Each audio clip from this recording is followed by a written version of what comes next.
no livro amarelo do Movimento Brasil Livre, que foi escrito após inúmeras discussões entre seus membros.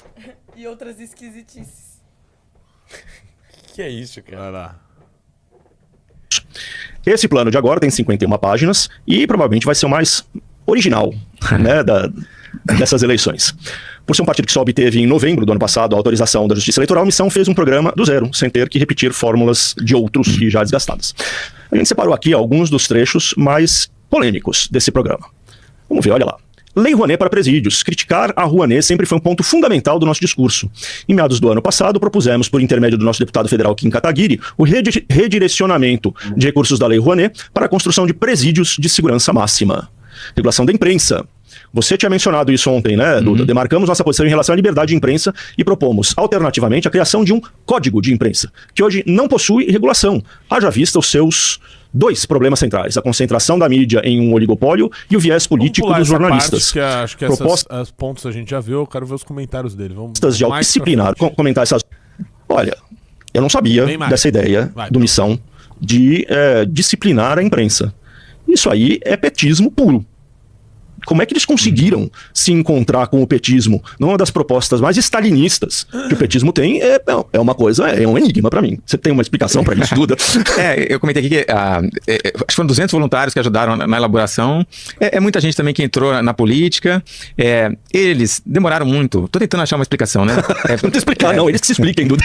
Mas talvez eles tenham demorado muito para ganhar destaque nos grandes veículos que eles gostariam de aparecer, né? E aí tem esse pé atrás com a imprensa de uma maneira geral. Agora, quando a gente olha a imprensa, na verdade, hoje a imprensa é uma coisa super fragmentada, né? Não existe mais esse oligopólio, né? A Globo, que todo mundo falava da Globo, a Globo tá com dificuldade, né? Você vê a Copa do Mundo, foi todo mundo viu na Cazé TV, né? Quer dizer, e aí fala de diploma de jornalista, gente, nunca precisou disso daí, isso era uma coisa da ditadura, né? Aliás, tem ótimos jornalistas que não tem diploma e nunca precisaram, né? Eu tenho, mas nunca pediram, né? Não faz sentido, né? Quer dizer, também, você falou petismo puro, só quem briga pelo diploma de jornalista acho que é o sindicato de jornalistas, ninguém mais, e ainda assim conseguiram colocar isso dentro do programa do Missão. Mas olha, no começo dos anos 2000, no primeiro governo do Lula, o partido batalhou de verdade para criar o tal do Comitê de Supervisão da Imprensa. Eles queriam o governo supervisionando aqui. Vamos lá, é que eu acho que o Ricardo ele acabou já respondendo, né, esses pontos, porque ele respondeu o que estava na matéria do antagonista aqui, então talvez vou correr o risco de ser repetitivo do que o Ricardo falou na live de ontem. Mas pode falar. Mas pode falar, né? Primeiro, vamos lá. No caso da Lei Rouanet dos Presídios, ele nem comentou isso. O segundo, sobre a questão da imprensa. O manifesto do Livro Amarelo sobre imprensa é um manifesto de liberdade de imprensa. Única e exclusivamente isso. Está escrito e reiterado qual é o posicionamento acerca disso por várias e várias vezes. Só que é dito, como existe em vários outros países, existe uma lei geral da imprensa e que faz, inclusive, com que você não tenha oligopólios de meios de comunicação, que é um grande problema. Você ter mais liberdade, o correto é você ter mais liberdade dos meios de comunicação e você ter mais opções, inclusive. É apenas isso que está escrito. Só que talvez o termo disciplinar, que é um termo utilizado muitas vezes quando você elabora uma legislação, né, sobre determinado tema, olha, esse tema aqui disciplina a área de tal coisa. Eles tenham levado talvez ao pé da letra interpretativo de que... Não interpretaram o texto. Exatamente, de que essa é uma obrigação, exatamente, é uma imposição de regra e etc. Então isso não faz sentido. Inclusive no livro amarelo completo, essa questão da imprensa aqui no plano de governo do Estado de maneira resumida, está de forma muito mais ampla, né, os argumentos acerca disso. E, novamente, citando várias vezes a defesa intransigente da liberdade de imprensa.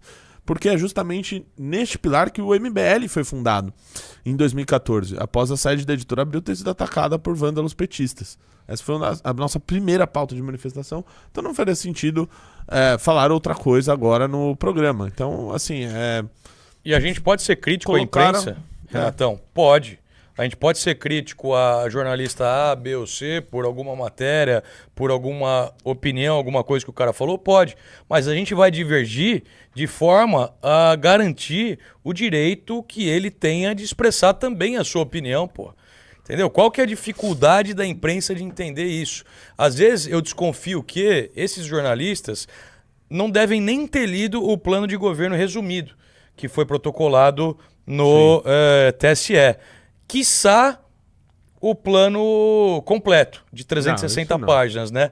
E, inclusive, a gente vai... Eu sugiro, Renato, que quando a gente... quando o Partido Missão, no caso, né? Lançar o plano de governo completo, o livro amarelo, que vai acontecer em breve...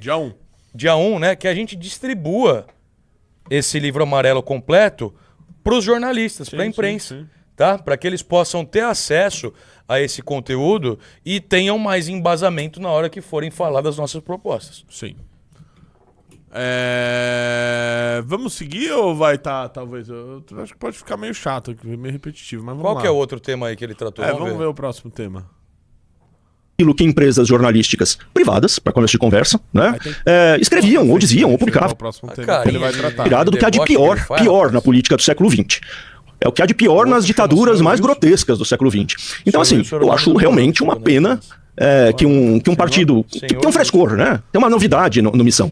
Mas olha, precisa parar e pensar bem no presídios se há construção. Agora, o Greb, eu não vou comentar um ponto específico, acho que a gente tem que pensar a coisa um pouco mais global. E me incomoda muito esse tipo de postura do Missão. Da Missão, né? Eles falam que não concorda com, né? Que a concordância é da Missão. Porque é o seguinte, me parece que a inspiração que esses caras tiveram foram das piores autocracias do mundo, Greb. Você e o Dudu, que conhece um pouco mais de política internacional, me parece que os caras foram se inspirar no Kelly. Foram se inspirar, sabe, em Victor Orbán pra montar esse programa de governo. Pera lá! Parece que os caras foram se inspirar no Bukele. Mas... A gente mandou esse cara aqui pra El Salvador justamente pra se inspirar em Bukele, meu amigo. Não, mas pera lá. Quem disse que em El Salvador há cerceamento da imprensa? De onde vocês tiraram isso? As pessoas, elas não sabem o que elas falam, né? Tanto que você for ver, eu já falei isso 1 milhão de vezes aqui, que as pessoas, quando elas vão falar da questão de imprensa em El Salvador, eles falam de um único jornal, que é um jornal de oposição chamado El Faro, que é um jornal que existe na América Central, e que recebia declaradamente dinheiro do Jorge Soros. E aí, quando o Bukele passou uma legislação proibindo que organizações recebessem dinheiro estrangeiro dessas organizações não governamentais, etc., e tal, justamente para barrar o avanço do Soros e dessas pautas... Que é o que nós vamos fazer aqui no Brasil. Que é o que nós vamos fazer aqui.